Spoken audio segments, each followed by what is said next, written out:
Bonjour mes amis, que Dieu vous bénisse, que le Saint-Esprit vienne conduire les pensées, vos pensées, compréhension, pour que vous veniez faire les bons choix et par conséquent profiter des bénéfices de ces bons choix. La vie dépend de choix. La vie dépend de choix, ce n'est pas vrai? La chose la plus importante, cependant, dans la vie, c'est le choix de là où va notre âme. Pour cela, Jésus est venu donner son âme en faveur de la nôtre. Et c'est le premier choix que j'ai fait dans ma vie, correct. Le premier bon choix que j'ai fait de ma vie. Et le second choix que j'ai fait, ce sont les bras de cette croix qu'est Esther. Lorsque nous nous sommes mariés, c'est la deuxième chose la plus importante. Cela parce que je comprends, je crois que lorsque Jésus dit « Si quelqu'un veut venir après moi, qu'il renonce à lui-même, c'est-à-dire sacrifie sa propre vie, ses volontés, sacrifie son cœur, sacrifie ses désirs, il dit qu'il renonce à lui-même, qu'il se sacrifie lui-même, qu'il renie son propre cœur,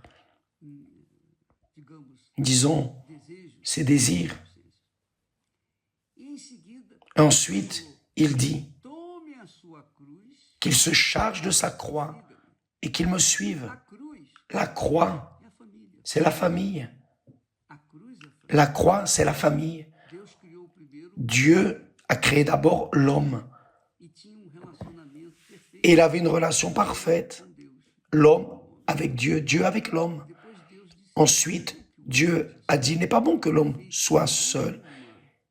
Et il a fait une personne semblable, la femme, Ève. Et d'Adam, il a pris une côte et il a fait Ève. Donc, Dieu a fait là, quoi donc? La croix, la relation avec lui d'abord, à la première place. Ensuite, la relation avec son épouse ou son mari. À partir de là, tout cheminait de manière parfaite sur terre, harmonieusement. La vie était éternelle. La vie était éternelle. Mais quand le péché est entré, du péché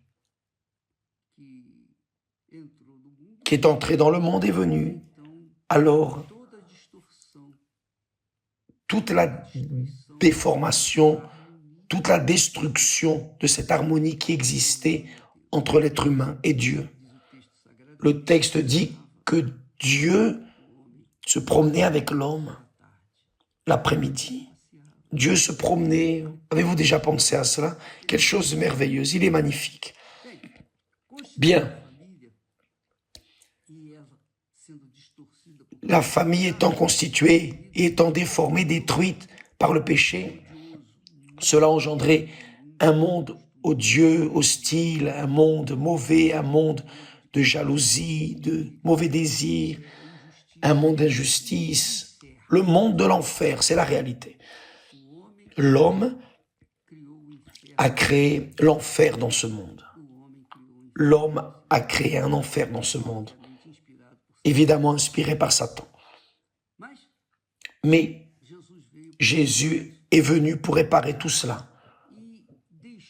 Et il a laissé des exemples dans la Bible de personnes qui ont été heureuses, des personnes qui,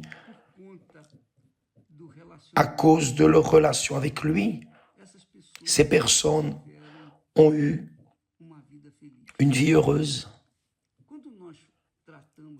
Lorsque nous parlons de mariage, c'est important d'en parler. Moi, dès ma jeunesse, j'ai dirigé ma vie lorsque je me suis marié sur une référence. Bon, d'abord mes parents. Mais lorsque je me suis converti, j'ai enlevé la référence de mes parents et j'ai mis Abraham comme ma référence. Et pourquoi est-ce qu'Abraham a été l'homme choisi par Dieu? Pourquoi a-t-il été choisi par Dieu? Vous êtes-vous déjà posé la question? Dieu a choisi Abraham, Dieu a appelé Abraham. Pourquoi a-t-il appelé Abraham? Il a appelé Abraham parce qu'Abraham était fidèle, loyal à son épouse Sarah. Dieu n'a pas appelé Sarah, Dieu a appelé Abraham. Pourquoi a-t-il appelé Abraham? Parce qu'Abraham était la tête de Sarah. Sarah était le corps d'Abraham, qui est un symbole de l'Église du Seigneur Jésus-Christ. La tête est Jésus, le corps, c'est nous, les membres de ce corps, ceux qui suivent le Seigneur Jésus. Donc, il a appelé Abraham à cause de la fidélité d'Abraham envers son épouse, même étant un homme qui vivait à une époque. À cette époque, il y avait déjà le paganisme, l'idolâtrie. Mais Dieu a appelé Abraham, même s'il avait, disons, une vie, disons, d'idolâtrie. Et à cause de cette idolâtrie,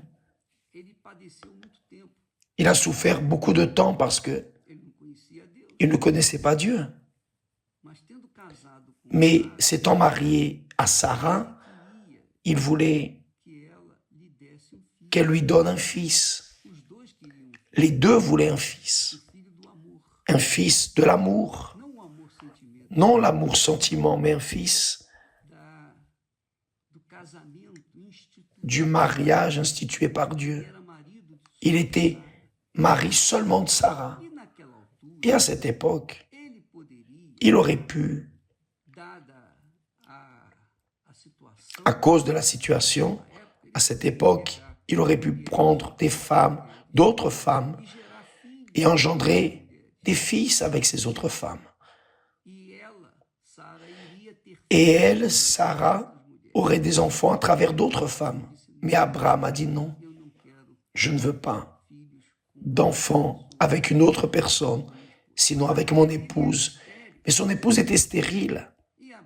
Et Abraham, alors, a vécu ces jours d'amertume parce que de la femme qu'il aimait, à laquelle il était fidèle, loyal, ne venait pas le fruit, les enfants.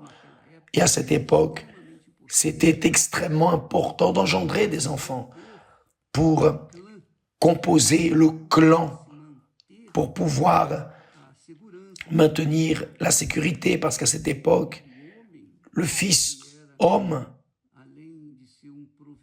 au-delà d'être un pourvoyeur, il était un chasseur, il était un guerrier, il était, disons, le patron, la tête de la maison, qui protégeait la maison. Et l'épouse était la personne qui l'aidait, qui prenait soin des enfants de la maison, pour qu'alors, lorsque son mari arrivait et la nourriture était prête, etc. Mais le fait est que le plus important, c'est qu'Abraham est resté ferme dans cette position de loyauté à son épouse Sarah.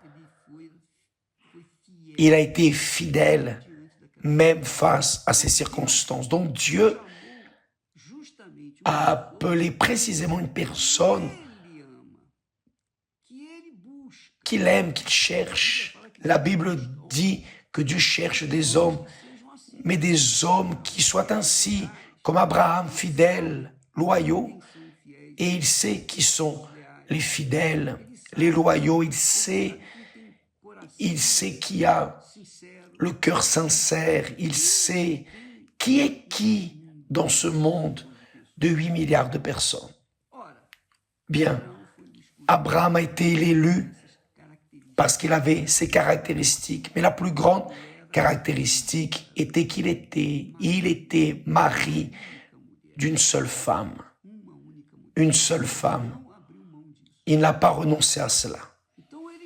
Donc, évidemment, lorsque Dieu l'a appelé, il était déjà fatigué d'attendre dans les dieux. Il a renoncé à son idolâtrie, à son paganisme, au Dieu de ses pères. Et lorsqu'il a écouté la voix de Dieu, qui a dit « Je ferai de toi une nation », alors je vais avoir des enfants. Donc, Abraham a adhéré, il a accepté cette idée, cette promesse de Dieu de faire de lui une nation. Alors, Abraham a écouté, a obéi à la voix de Dieu. Et véritablement, c'est ce qui est arrivé. Nous savons tous l'histoire.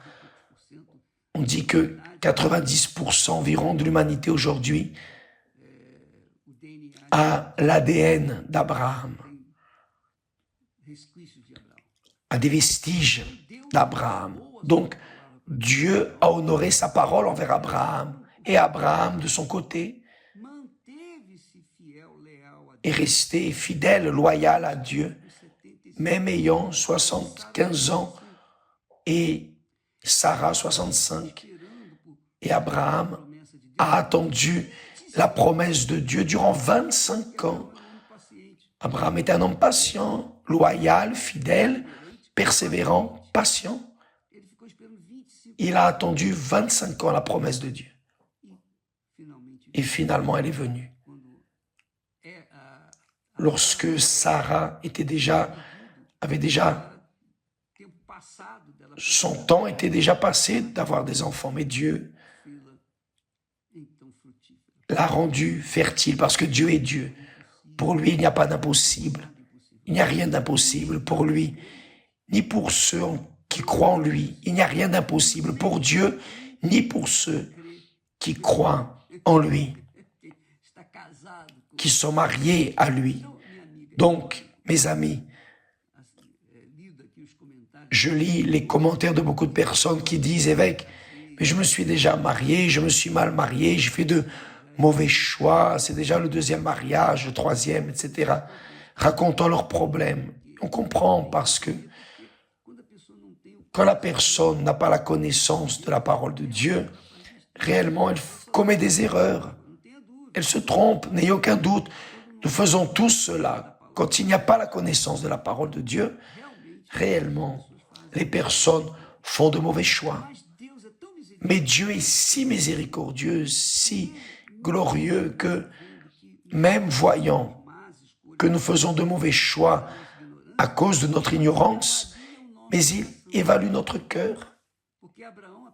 Parce qu'Abraham, malgré le fait d'être un homme, disons, païen, antérieurement,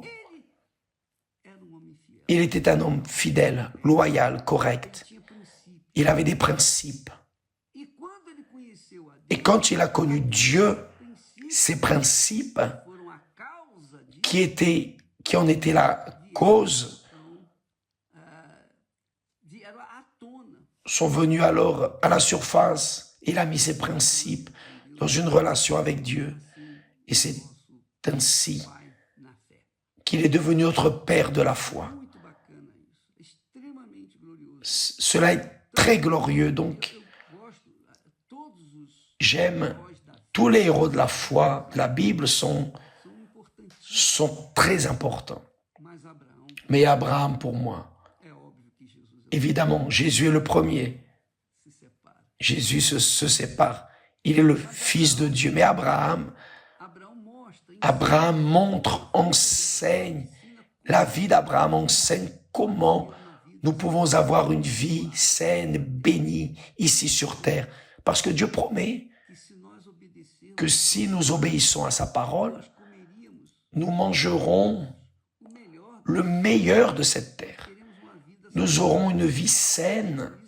Et c'est pour cela qu'il dit « Heureux l'homme qui craint l'Éternel et marche dans ses chemins.